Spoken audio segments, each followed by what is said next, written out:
हार मानना मना है। एक लड़का था जिसकी आंखों में सपनों का समुद्र था, लेकिन जेब वो हमेशा खाली रहती थी। उसके घर में एक पुराना पंखा था जो गर्मियों में भी मुश्किल से चलता। कई रातें तो ऐसे बीती कि कमरे में अंधेरा और पसीने की गंध भर जाती। लोग कहते थे, तेरे जैसे गरीब बच्चे बड़े सपने नहीं देखते बेटा, तेरी जिंदगी तो खेत में मजदूरी करने में ही बीतेगी। लेकिन उसने तय कर लिया था, उसकी कहानी वही खत्म नहीं होगी जहां सबने लिख दी थी।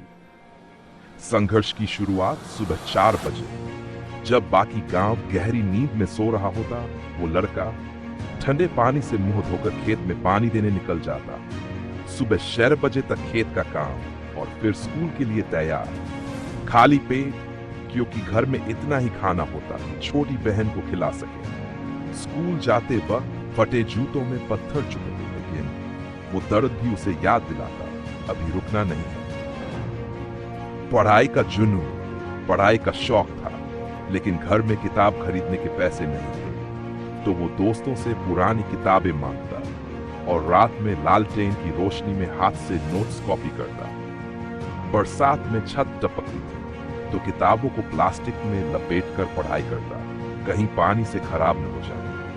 दुनिया की बातें गांव के लोग हंसते थे, क्या करेगा पढ़ लिख कर, खेती ही करनी है। लेकिन उसके कान में एक ही आवाज गूंजती थी, तुझे अपने सपनों तक पहुंचना है। पहली बड़ी चुनौती एक दिन स्कूल में जिला स्तरीय प्रतियोगिता हुई। शहर जाकर देना था, लेकिन बस किराए के पैसे भी नहीं थे। उसने अपने खेत के आम तोड़े, बाजार में बेचे और उसी पैसे से शहर जाकर एग्जाम दिया।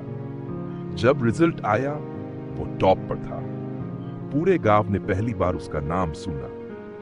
गर्व से, मेहनत का फल उसने कभी हार नहीं मानी। दिन में खेत, रात में पढ़ाई, भूख, गरीबी, ताने सब सहा।